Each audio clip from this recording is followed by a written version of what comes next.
Alright, so gather round, because someone decided our necks were looking a bit too, analog and AI necklace has popped into the chat, and everyone's trying to figure out if it's the next big thing, or just a really expensive mood ring. Think of it less like a flashy piece of bling, and more like a super subtle personal assistant that you wear. It's not about checking notifications on a tiny screen. It's supposed to be this all-hearing, all-knowing buddy that just hangs out, literally, becoming a seamless part of your life. So, you're at a party, and you run into that person whose name is right on the tip of your tongue. Instead of the awkward, hey, you, dance, this little wearable AI gadget is supposedly listening, remembering, and ready to whisper the answer in your ear. It's a piece of smart jewelry designed to be your brain's external hard drive for social situations, work meetings, or just remembering what you were supposed to buy at the grocery store.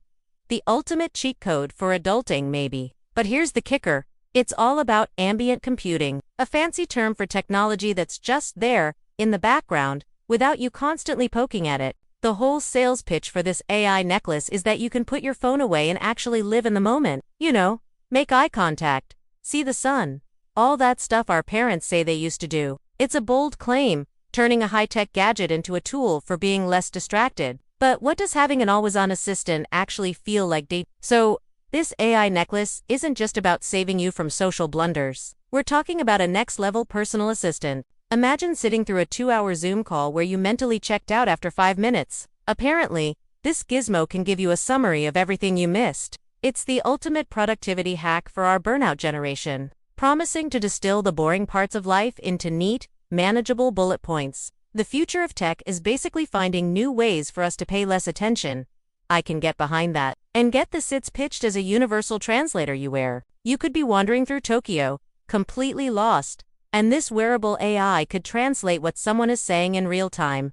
Suddenly, you're not just an ignorant tourist, you're a worldly traveler, effortlessly communicating across cultures. It's like having C3PO on your clavicle, minus all the worrying. This artificial intelligence promises to make the world smaller, or at least make us seem way smarter and more prepared than we actually are. But it gets even more personal. Some of these devices claim they can analyze your tone of voice to give you feedback, like a tiny life coach telling you to maybe sound less sarcastic in a job interview. It's meant to be a tool for self-improvement, a piece of smart jewelry that not only accessorizes your outfit, but also your personality. It's designed to remember your brilliant shower thoughts and fleeting ideas. Intimate. What exactly is it recording? But for it to be this helpful, this all the time, alright, let's get real for a sec. We can't talk about an always-on AI necklace without addressing the giant, glowing elephant in the room. Privacy, but it's a whole other level to voluntarily wear a microphone around your neck 24/7.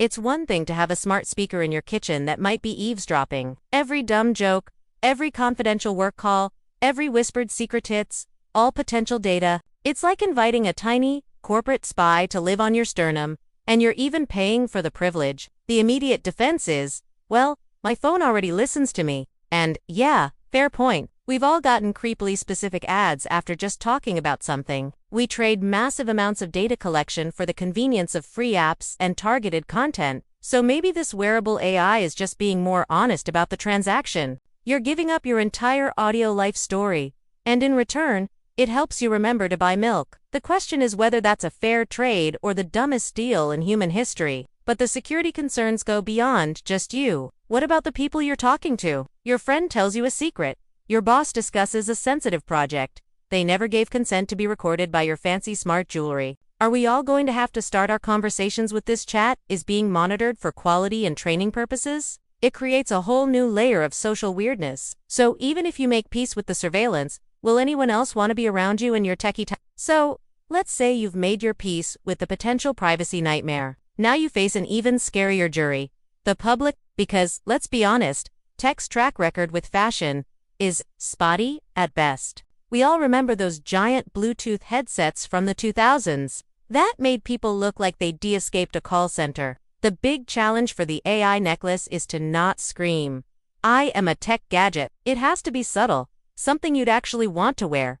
Otherwise, it's just a modern-day pocket protector worn on your chest. Wearing one of these things is a bold social statement. It's walking a razor-thin line between being seen as a cool, cutting-edge early adopter and, Well, a tool. Is this piece of smart jewelry a sign that you're living in the year 3025? Or does it just signal that you can't be bothered to remember things on your own? You risk becoming that person with the neck thing, and your entire personality gets overshadowed by your choice of accessory. It's a high-stakes fashion gamble. Ultimately, for any wearable AI to become mainstream, it has to pass the vibe check for normal people, not just tech enthusiasts in Silicon Valley. It needs to be something you could see your coolest friend wearing, not just the CEO of a startup. The device has to blend in and be genuinely stylish, otherwise, it's destined to be a niche product. So, even if they solve the privacy and the look, there's a final, massive hurdle.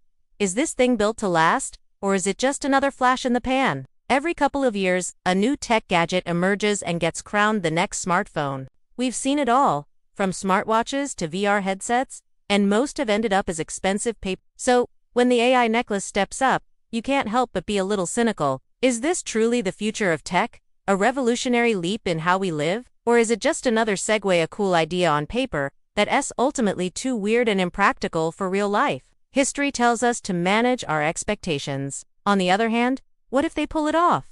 If a wearable AI device becomes as seamless, useful, and normal as AirPods, it could fundamentally change our relationship with technology. We'd be moving away from a world where we stare down at screens and into one where artificial intelligence is just a subtle layer over our reality. It's a massive what if, but it represents a genuine potential shift in human-computer interaction that is hard to ignore completely. But for now, this all remains a very expensive and very public experiment. The first generation of any new tech is always a bit clunky, a bit awkward, and full of bugs. Early adopters of the AI necklace are essentially paying to be beta testers. The rest of us get to watch from the sidelines, popcorn in hand, to see if this is the dawn of a new era or just a fascinating and very pricey technological dead end.